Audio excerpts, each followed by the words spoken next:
Hey, what's up, guys? It has definitely been a minute, but I had to come up on here because I'm getting a lot of emails, questions about enhanced barrier precautions. And Bilquis, what do you think about enhanced barrier precautions?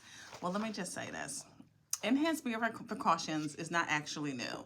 All right, so my last full-time position as a DON in like 2019, 2020, the company that I was working for, they had already had us implementing this, right? And it was because CDC recommendations. So if you are a DON and you're not staying up with like the actual CDC recommendations, I highly encourage you to do so. And the reason why is because anything that you see on CDC website, I guarantee you at some point it is going to be a requirement under CMS, okay? So just start checking that. All right. So when it first came out, I did a video on this like years ago when it first came out, into this new journey of me getting into coaching and consulting. And I was actually trying to find it on my YouTube channel because I talk about it, enhanced barrier precautions already. All right. This was some years ago. And if you took my training program, if you signed up for one-on-one coaching, you already know we talk about enhanced barrier precautions. Okay. We talk about enhanced barrier precautions as well as bed management and mapping.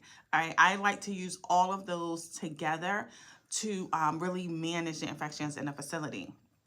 Knowing where your residents are at all times is so important, guys. I cannot stress this enough.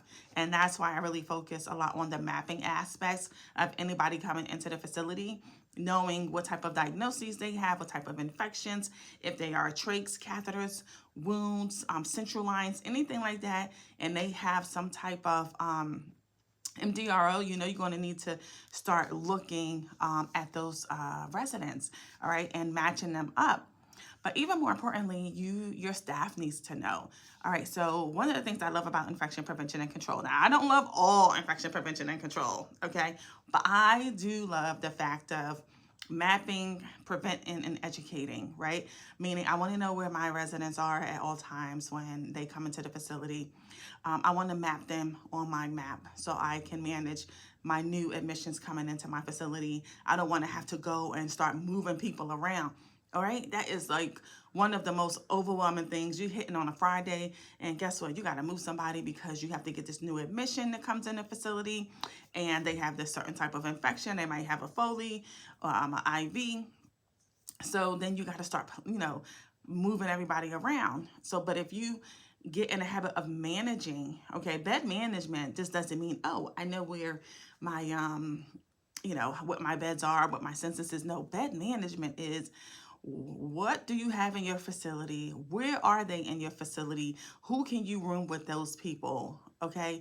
And then always keeping a room or two open if possible for a room for residents that actually have to be by themselves, right? Cohorted by themselves. So, and then the education aspect, all right? How are you going to prevent this infection from spreading? What does your staff need to know about this particular resident that you're going to have? All right, so enhanced barrier precautions is not new, and you just have to understand the difference between them, okay? When you have enhanced barrier precautions, you have to look at the infections, but you have to remember it's going to be different from your overall like contact precautions that you might have somebody on, right? The requirements are going to be different. The delivery that you're going to have for each one of those residents are going to be different. Okay, so don't just think enhanced barrier precautions means the same exact thing as someone who might be on contact precautions or something like that, because there is a big difference between the two. Educating your team, of course, is always going to be crucial because they need to know to identify when they need to use enhanced barrier precautions for the residents. So educating them is going to be crucial. All right. So it's not new, guys. Get on top of it because it's actually an actual requirement now. Okay. Like I said, when I first learned about it some years ago, it wasn't a requirement. It was just a recommendation from CDC. Why? Because one of the biggest tags in long-term care are infections, right? Infection prevention and control. We are not managing them appropriately. So this was something that CDC recommended to try to help manage these infections in the long-term care facilities. So now CMS is like, this is actually a requirement. All right. So manage your beds. All right. Know where everybody is in your facility. Work closely with your admissions director, Start playing around with your beds now. All right, start matching people up that needs to be matched up with each other. Keep them on a list, guys. I can't stress this enough. Get your layout of your facility. Okay, if you're not too familiar with the mapping, get the layout of your facility. We talk about this all the time. Color code your facility based on the infections that you have in your building. All right, whatever you want that color code system to be, you just keep it consistent all the time. Okay, all the time, just keep it consistent. So this way you're not even having to go and read. You're pulling up your map, and then the color code system is going to tell you where everybody is and where you can place anybody else coming into your facility. All right, once you start managing those your residents on that level, you're going to see a huge improvement, and you're going to be able to know what you can and can't accept at that time with any type of admissions. So, if you have questions, you already know, holla at your girl.